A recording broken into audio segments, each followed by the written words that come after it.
So what's next for Purdue? Sean Lewis signed that contract at Colorado yet?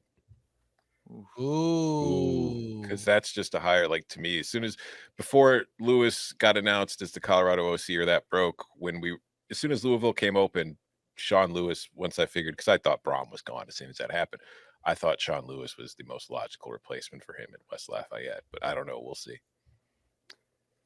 Yeah, I mean, Sean Lewis would make sense. Kevin Sumlin's a Purdue alum. I don't know if you want to go down that road, given how things went at Arizona. I think most people in the industry thought that he should have sat out a year after the end of A&M and maybe kind of regrouped, got stuff together. I don't know. Maybe he has it more together now, and he'd be ready to coach again. But he did go to Purdue. So, look, they're going to have interest because you get rich at Purdue. Like, Purdue, to me, is kind of a paycheck job. The money is the best thing about it, not the ability to win. So you will have a lot of interest. What you have to do, though, is sort through the guys who are just in it for the money versus the guys who think they can actually maximize. They're going to embrace the grind of not being able to recruit every guy you want and trying to compete as a clear underdog in the new Big Ten. You think there are any coaches out there right now who've already accepted jobs who might be regretting it now that Purdue's come open? Because, I mean, a Big Ten job, like you just said, it's a lot of money there. Yeah, I mean, it sets your family up for generations if you get it like a guaranteed 5-year, $8 million deal. Uncle Sam's taking a cut, but still, if you invest it right. But if you're like if you're Tom Herman, maybe he knew the landscape better than we did, and we assumed there were great offers out there, and there weren't. So maybe you might regret it and be like, "Ooh, I wish I could have had that one," but I don't know if he's one that would have gone there. It's a great retread job. Because like if you're somebody looking to jump up, most of the time when you get Purdue, you don't get hired out of Purdue. You get fired out of Purdue. Jeff Brohm is the absolute exception. Like, not a lot of guys go from being Purdue's coach to hired out. Nick's already on the phone. Nick's already on the phone with Purdue's AD, telling him how great Bill O'Brien is. What about? They'll try to place him there, I bet. What about Dan Mullen? That I could see. Because, I mean, it is like Purdue just traditionally, like from the Joe Tiller era, which was the best era that they'd really ever had in the modern, college football until Jeff Brohm. Like, this has always been kind of a spread you out, in conflict with what the rest of the Big Ten generally is. They are, quote unquote, the kind of renegade in that Ohio State runs it, but Ohio State's got so much more talent than you do. Purdue is the one team that's kind of been trying to run the spread in the Big Ten for 20 something years now. I would love to saying Jason Candle. To me, that would be a horrendous fit because he does the least with the most in the MAC, and like there's no evidence he's a good coach with lesser players. Dan Mullen does make some sense. Yeah, but he is so happy doing TV, and he's so good. Let me just very good at it. Let's keep him there. Well, I talked to him last week, and he was like, "I look at coaches, and I can't tell who won the game." And I think he's putting himself back in that spot. Like, where's the enjoyment? And he's still probably making a boatload, right, from Florida. A guy I can see work there is Willie Fritz. Oh man, don't make me have to root against Willie Fritz once a year. Little bit of an oddball scheme. Has had to recruit at an academic school. Knows how to evaluate players. What about? So the chat was asking about Dave Clawson.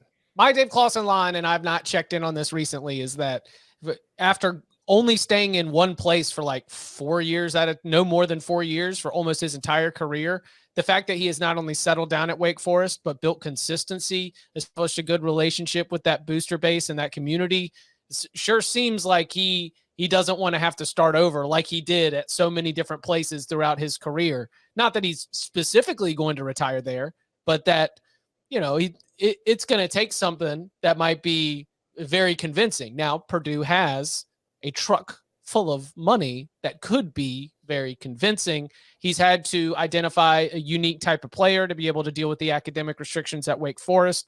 Purdue would be nothing that would intimidate him on that front.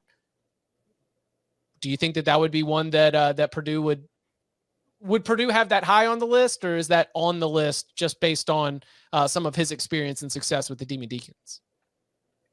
I think he should be high on your list. Like, yeah, he's a great football coach. Yeah, I think that's somebody that you would definitely want to be, like if you're putting together a board, I think Dave Clawson should probably be on it if you are any real Power 5 job right now. Honestly, he's done a tremendous job there. Any other names that you would pick up the phone and call, make them say no? Urban Meyer, Deion Sanders. Hey, Deion. You know, you keep did say all the Sean same Lewis, color like scheme. we have seen coaches spend 2 weeks on a staff and leave for a better job. So like, but you know what? This is a weird thing because like we haven't really seen, like, it used to be you wanted a Big Ten head coaching job one day, you just got a MAC job and you had a good couple seasons and then you would end up getting a Big Ten job. And that kind of is like dried out in recent years. And I think part of it is it's a side effect of the financial gap. Because if you look at what Sean Lewis was making at Kent State, I think it was about 400. It was like, in like 500,000 area. Yeah. The average Big Ten coach right now is making what, 5-6 million? Mm-hmm. So like you're taking a coach and you're going to give him 10 times as much as he was making, or you're going to give him what would be a kind of, normal raise, but then now he's very much below paid compared to everybody else in the conference. And I think it just makes it a lot harder now for Big Ten teams. And I think SEC teams are going to do the same thing. It makes it a lot harder to hire head coaches from smaller schools where the salaries are so different. You kind of need to do like what we've seen, the Matt Rules, now Dan Mullen's name getting mentioned. You need to hire big name guys who've had jobs elsewhere. So I don't know. I mean, I think that's part of the reason Sean Lewis has taken the OC gig at Colorado. I think he views that as a much clearer path to a head coaching job at a Power 5 right now. Do they also his quarterback and his top 2 receivers hit the portal? Yes. Do they surprise a couple good names in the chat that, had been mentioned? Brian Hartline interviewed with Cincinnati, or Jim Leonard, who says he's not going to stay at Wisconsin.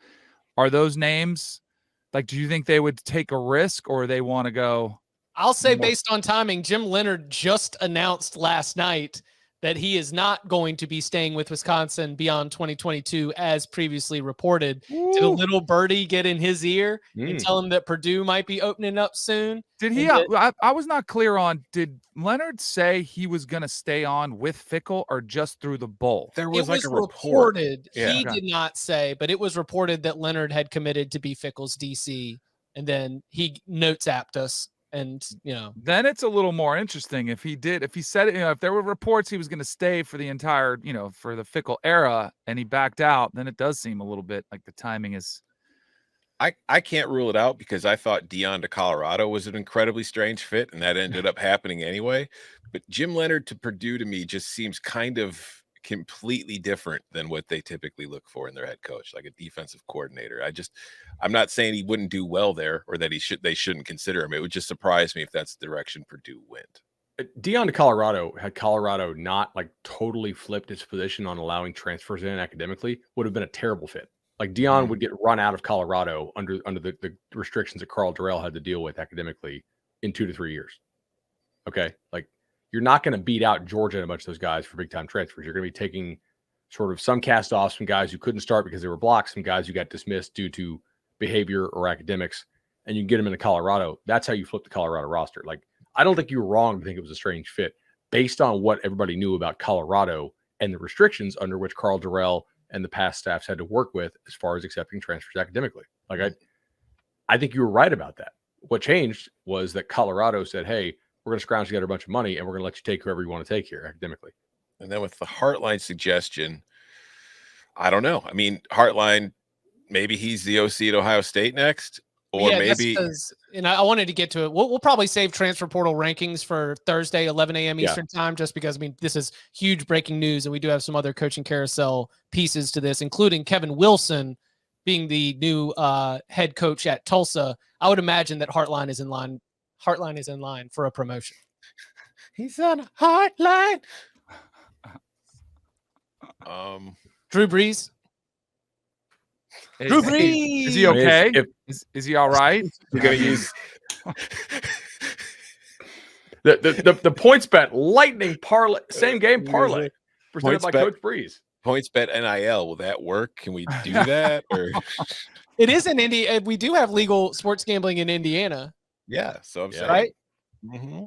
Yeah, it's one of the legal states. That would be that's the Jeff Saturday hire, right? Yeah, that was one of the 4. Wasn't that one of the 4 things they said could not be an NIL, but like they can't really enforce it? Gambling. Yeah. I think that was like they're not allowed, they're not supposed to, but like what are somebody's gonna say, dare, like go ahead, try me. I think they can enforce that. They could. Well, here's the thing though, like you can beat the rap, but you can't beat the ride. Well, as you're suing the NCAA to be able to take the money, you're probably still having to sit out. And these players all have just 4 years of college eligibility. That's why a lot of them won't challenge the Claret rule, because yeah, you might win legally, but you're not going to get those eligibility years back, and that's your career you're playing around with. Yeah, that's true.